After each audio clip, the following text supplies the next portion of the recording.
armonizando tu ser con la palabra de Dios, leyendo en la Biblia latinoamericana el libro de Ezequiel y estudiando el análisis que se hizo a los capítulos referente a las informaciones de quién fue Ezequiel, un profeta usado por Dios, una vasija útil a la mano del Padre para el servicio de la comunidad.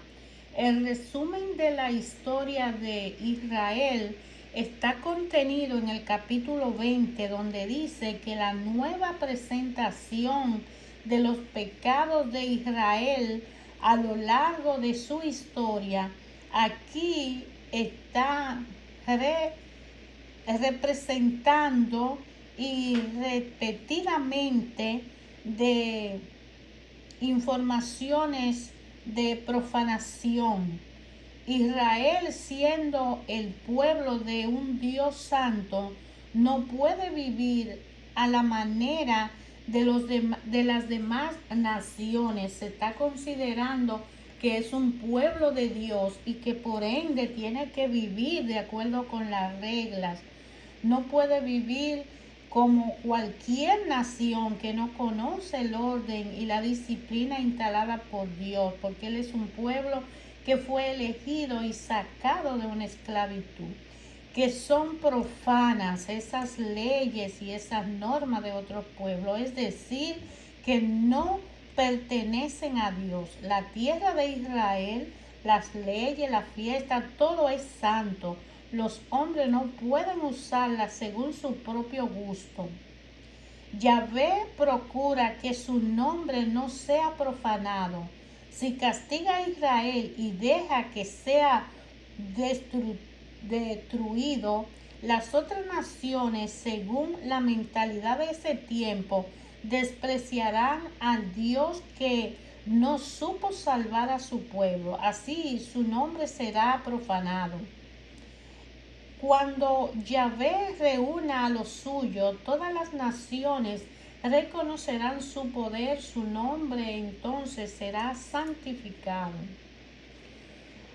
Llegué a darles mandamientos malos. En el 25, Ezequiel interpreta a su manera la historia pasada y destacada de lo que puede humillar a los suyos.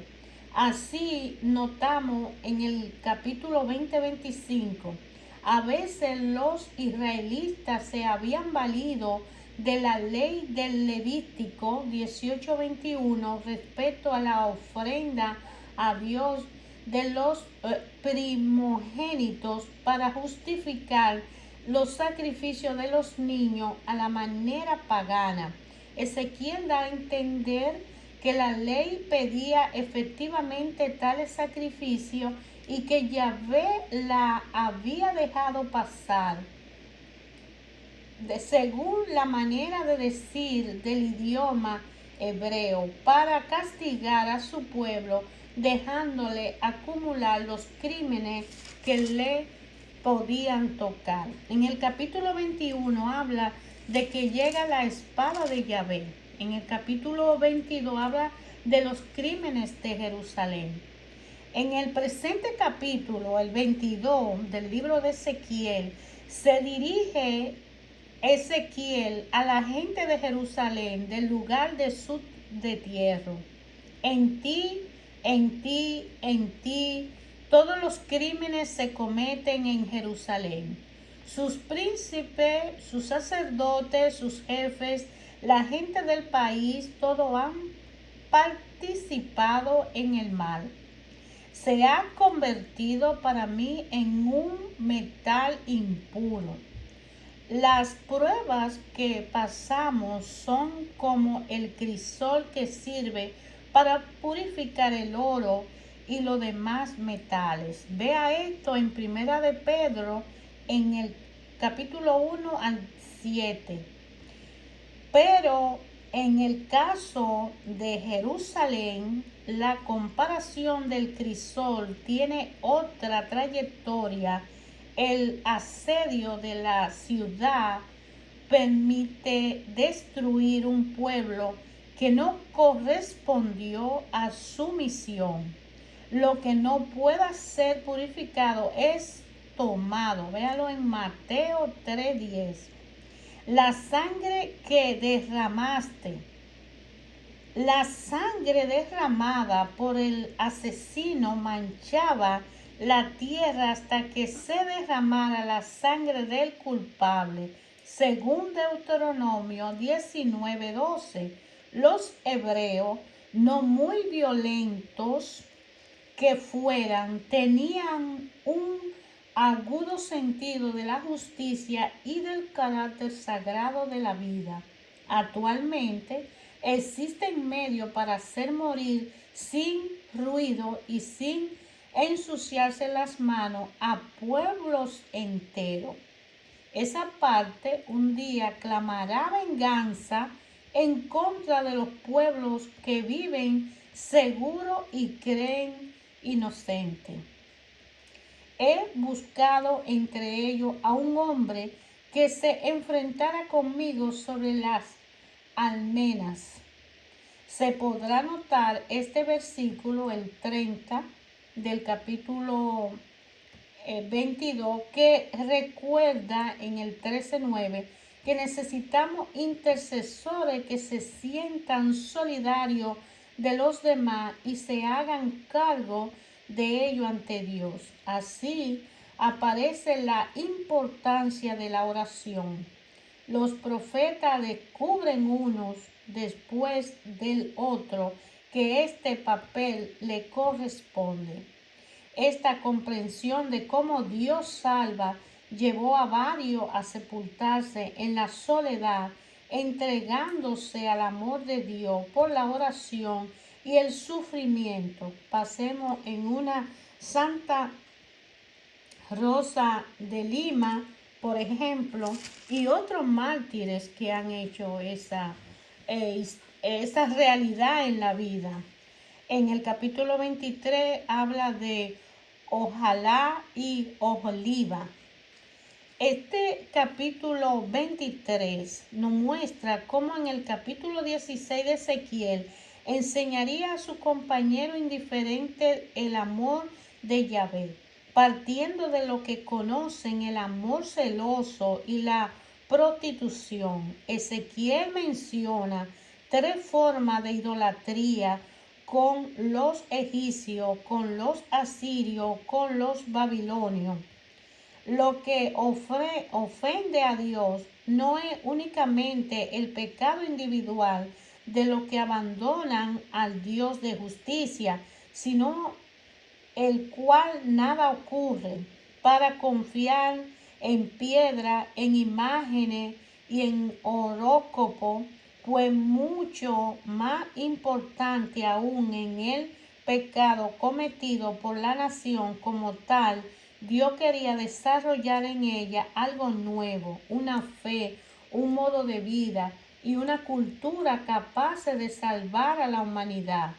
Pero en vez de eso se complacieron en importar todo lo que había de alineante en la cultura extranjera. Y nosotros seguimos importando todo lo que es alineante, publicidad, bailes eróticos y videos de que adormecen la energía. Onoliva significa mi carpa en ella y es reino del sur, el de Jerusalén, donde Yahvé estableció una morada y al que dio su promesa. Ojalá significa su propia carpa, es el reino del norte que se apartó con Jeroboam para constituir un reino por cuenta propia. En el capítulo 24 habla de que Ezequiel no guarda luto por su mujer, y en el capítulo 25 nos está hablando de la profecía en contra de las naciones extranjeras. Los capítulos 25 y 32 contienen los mensajes contra los pueblos paganos semejante a los que encontramos en otros profetas.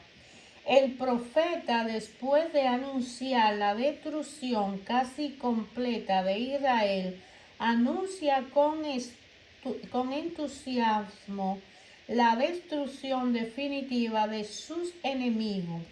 Cuando llegue la hora de la justicia, el profeta habla, llevado por un sentido exigente de la justicia.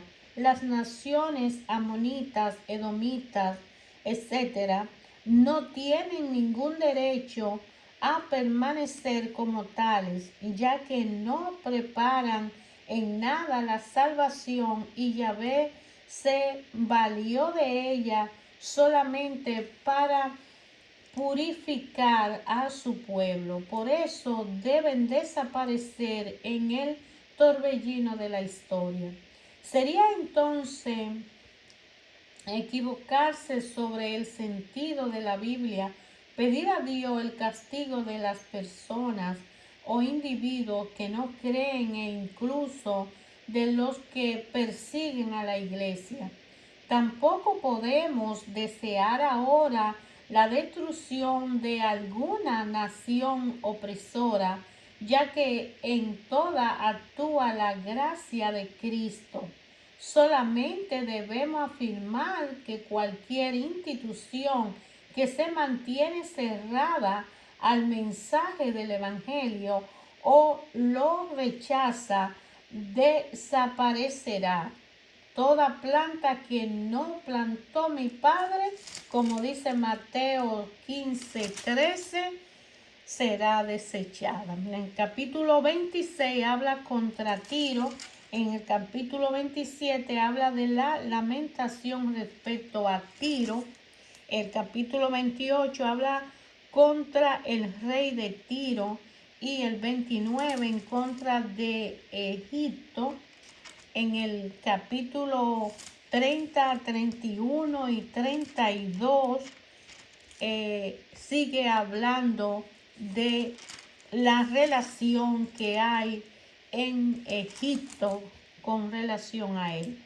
En el capítulo 33, el profeta Ezequiel anuncia la restauración de Israel. Dice que Jerusalén ha sido tomada mientras se desmoronan todas las ilusiones de los judíos y sus falsos profetas. Ezequiel comprende que llegó el término de la prueba. Más allá, quizá muy lejos, se vislumbra una resurrección. El profeta le transmite muchas promesas de Dios en los capítulos 34 hasta el 39. Estos tienen como introducción el presente capítulo, que es el 33, que señala la toma de Jerusalén. Entonces, en el capítulo 34 habla de que los pastores de Israel, el Señor Yahvé reúne a su rebaño disperso. Hay como dos partes en esta larga comparación en que Yahvé promete hacerse el pastor de su pueblo, una revolución, un juicio. Habla de parte mía contra los pastores de Israel. Aquí Yahvé anuncia un cambio total de la vida social de Israel. Reemplazará a los pastores. La expresión pastores se aplica a toda la autoridad civil. Comprende, por tanto, al rey, magistrado y jueces. ¿Acaso el pastor no tiene que preocuparse del rebaño?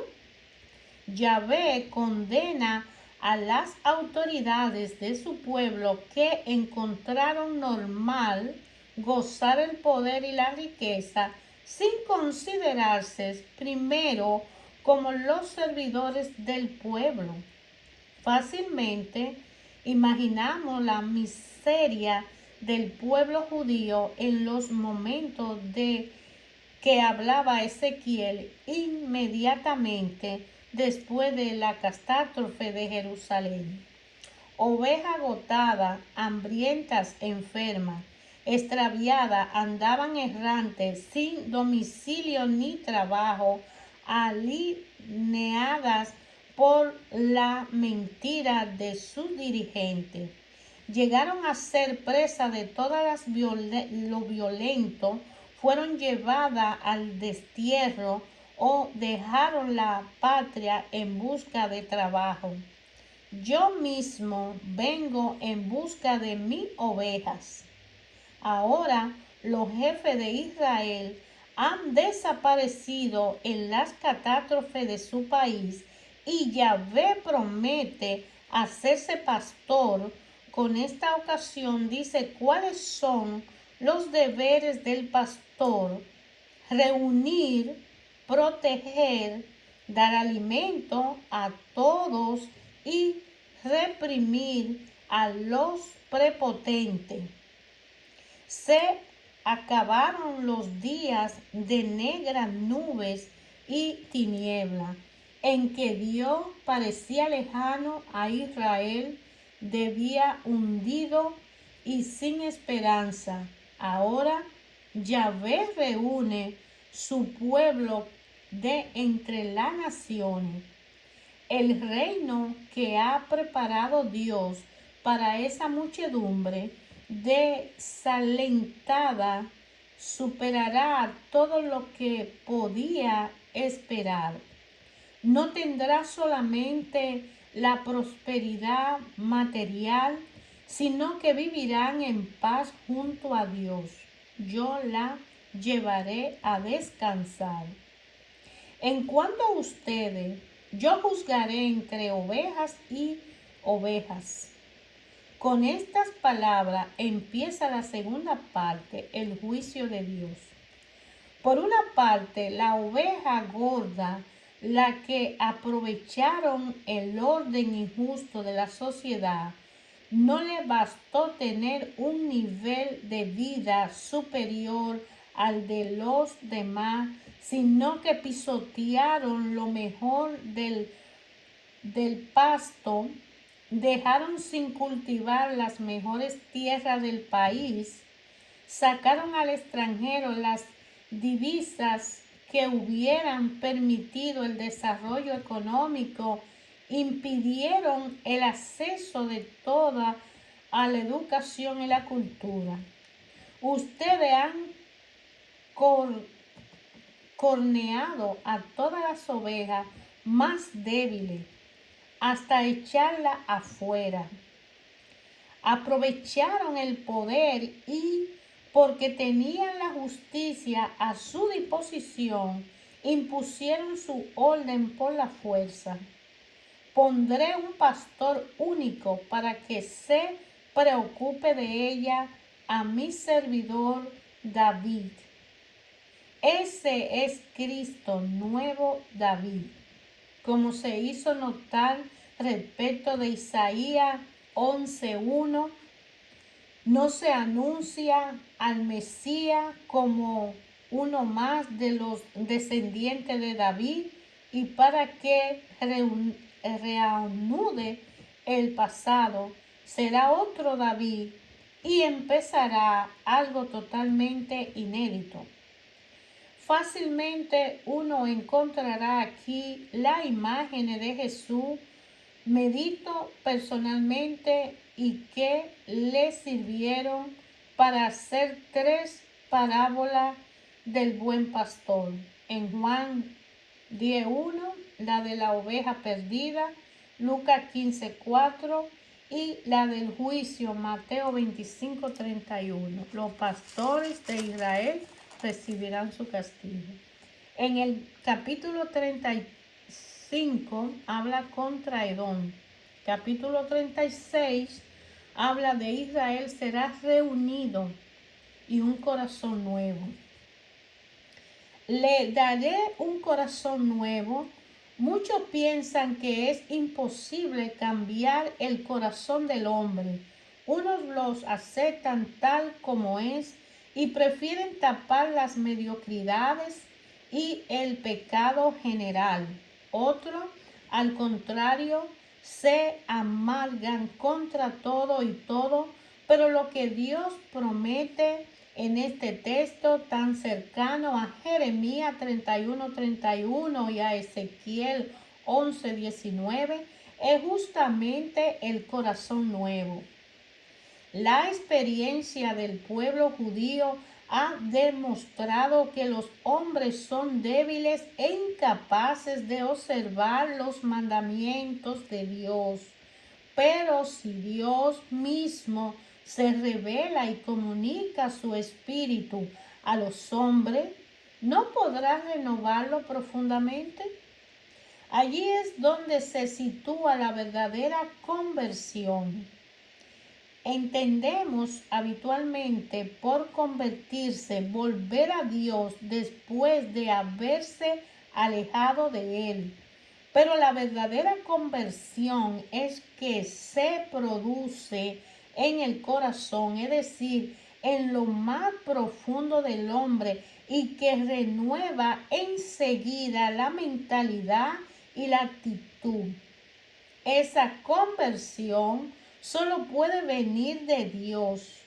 Él convierte a las personas amándola, atrayéndola y dándole su espíritu. Le quitaré ese corazón de piedra y le daré un corazón de carne. Esa será la nueva alianza a la que Jeremías se refería en el capítulo 31:31. Aquí puede, sin embargo, advertirse la oposición entre Jeremías y Ezequiel. Ezequiel recibió de Dios una tarea pastoral. Tuvo que formar durante largos años a los que reconstruían a Israel y solo se fija en el futuro próximo. Los traeré de vuelta a su tierra. ¿Cuántas veces lo repitió Ezequiel? Se sitúa en la línea de Moisés. Ha sido uno de los que después de aquel ha tenido que conducir a Israel según la carne. Como dice San Pablo, es decir, al pueblo cuya fe es más propia de la nación que de las personas. Sus obligaciones de pastor para con su pueblo le han impedido ver que el corazón nuevo suponía un giro radical en la historia de Israel, aunque los judíos volverán a su país. Eso no era lo importante y su esperanza nacionales ya no significarían gran cosa. Jeremías, al contrario, que no cargaba con tal responsabilidad, vivió lo más duros de la tragedia y en esos momentos pudo comprender que la historia de Israel, pueblo de Dios, es la tierra de Dios. Tocaba a su fin, era necesario el Evangelio. En el capítulo 37 que Dios habla, hueso seco, escuchen la palabra de Yahvé. En el libro de Ezequiel, de ese capítulo, hay una pregunta que dice, ¿podrán revivir estos huesos? Esta página anuncia la restauración de Israel, muerto en todos los sentidos de la palabra. Los huesos estaban completamente secos. Los huesos secos y dispersos representan a Israel desterrado y dispersado. Durante largos años había creído que Dios manifestaba su gloria al mundo dándoles prosperidad y liberaciones milagrosas. Pero eso no eran más que sueños humanos. El plan de Dios contemplaba la educación de su pueblo mediante siglos de lucha, de errores y de sufrimientos. Lo mismo pueblo como las personas no pueden alcanzar su madurez verdadera sin pasar por la muerte de su orgullo y de sus pretensiones. Es entonces cuando Dios manda la palabra que hace levantar a los muertos. Colocaré en ustedes un espíritu y vivirán. Primero Dios mandó a su profeta. La palabra de ellos que poco se escuchó mientras vivían, cayó en tierra como semilla y después de algunos años surgirán minorías que volverán a levantar la nación con Esdras y Nehemías. Cuando hablamos nosotros de resurrección, siempre pensamos en la resurrección de las personas. De ella habla el libro de Juan, capítulo 5, 25 al 28, y muestra cómo Cristo llama a los muertos para que se levanten del pecado o de la muerte. Pero la historia la historia nos muestra también que Dios ha resucitado a su pueblo, no una, sino varias veces, e incluso lo comprobamos en la historia actual de nuestras iglesias. El pecado original de la nación judía había sido su división desde la muerte de Salomón. En Israel restaurado, la división será suprimida y sanada. Habrá una sola nación y un solo pastor. Aún después de que volvieron de Babilonia lo desterrado, Israel comprendió que le faltaba todavía reunir a sus hijos que había emigrado a todas las naciones del mundo. Luego Jesús se propuso reunir a todos los dispersos hijos de Dios, como dice Juan 11:52, pues no vino solo para los judíos, sino también para los que pertenecen a otros rebaños, como Juan 10 lo menciona. En el plan de Dios, reunirnos significa traer a todos los hombres a una misma tierra o imponerles una sola ley. Se trata más bien de que serán un solo cuerpo extendido por toda la tierra, representando la originalidad de cada cultura, pero aceptando todos perseguir una misma meta. Una tal unidad es un don de Dios.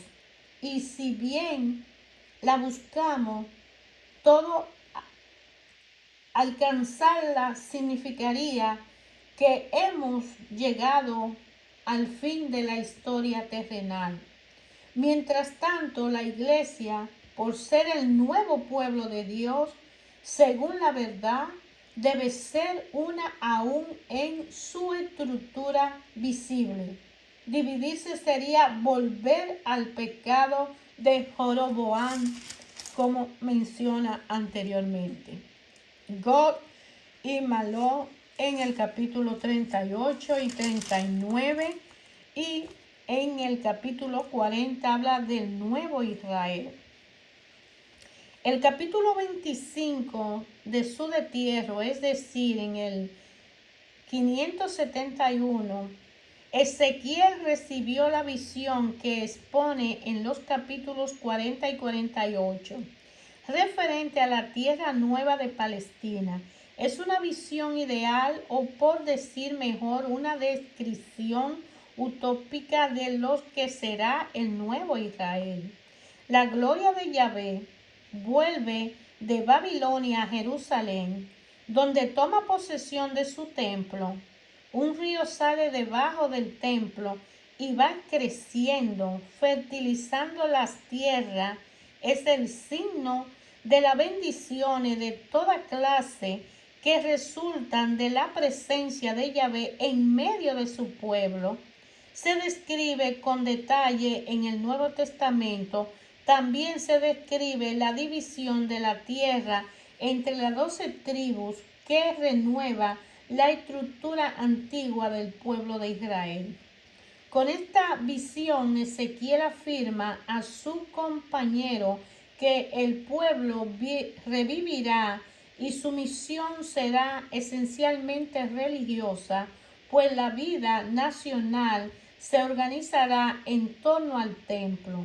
Los capítulos presentes no cansan con la abundancia de detalles sobre el culto. Pero no olvidemos que ningún pueblo puede levantarse sin proponerse una misión exigente. Los judíos, por su parte, reorganizaron su comunidad en torno al templo y sus sacerdotes, convencidos de que la perfección del culto y la observación de la ley traería infaliblemente el reino de Dios. En el capítulo 41 y 42, el capítulo 43 habla totalmente del nuevo Israel. Pero ya en el capítulo 44 habla de las nuevas leyes de culto, y 45, 46 habla con relación a esas leyes. Pero en el capítulo 47 habla del torrente que brota del templo. Es notable la visión del río que va fertilizando la tierra a partir del lugar donde Dios está presente. El Dios invisible se manifiesta por la vida que comunica a los hombres. El Espíritu Santo figura por el río de agua viva. Hace reflorecer en el mundo todos los gérmenes de vida. El río se dirige hacia el mar salado o muerto. Sabemos que este mar es tan salado que en él no hay peces y a su orilla no crece ninguna planta. Esta es una figura de la sanación que Dios comunica al mundo esterilizado por sus pecados. Se alimentarán con sus frutos y sus hojas revivirán y sus hojas servirán de remedio. Hermanos, el libro de Ezequiel, que viene a ser un profeta, servidor, como una vasija útil al Dios Padre, después de Jeremías, solo fue una muestra de maestro y director de esa nueva Jerusalén, porque es cuando recibe a ese pueblo desterrado que ya viene con una experiencia de haber violado las reglas y los mandamientos de Dios y amar a ídolos. Entonces Ezequiel viene a enseñar de nuevo a ese pueblo y a mostrar ese llamado de Dios, que vas a darnos un corazón nuevo y que si nos reunimos en torno a Él y cada uno de nosotros, donde quiera que estemos, nos unimos en oración a adorarle, a reconocerle, a amarle como Dios único, entonces Él va a hacer brotar ese río de agua viva que viene a ser la figura del Espíritu Santo. La palabra de Dios ayer, hoy y siempre habla a cada uno de nosotros de una forma personal y particular.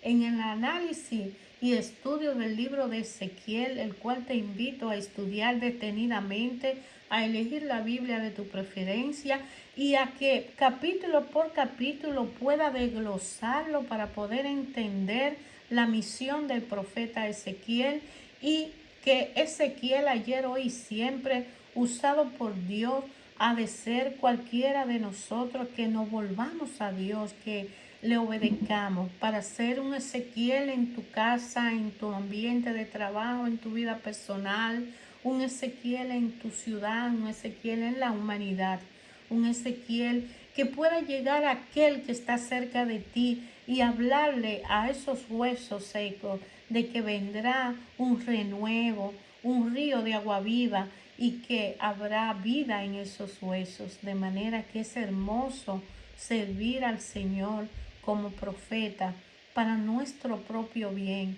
y el profeta principal de nosotros mismos, porque nosotros debemos llamarnos a nosotros mismos a volvernos a Dios y a respetarnos como siervos útiles y vasijas de Dios, porque el trabajo primero va a ir con cada uno de nosotros. El trabajo primero conmigo y después poder purificarme y hacer la voluntad del Padre y ser yo mi propio Ezequiel para mis propios errores, para mis malas costumbres y para violar, para dejar de incumplir esa, esas faltas y parar esas violaciones de las reglas y normas de Dios. Te invito a descubrir para ti qué dice en tu corazón la palabra cuando tú la lees.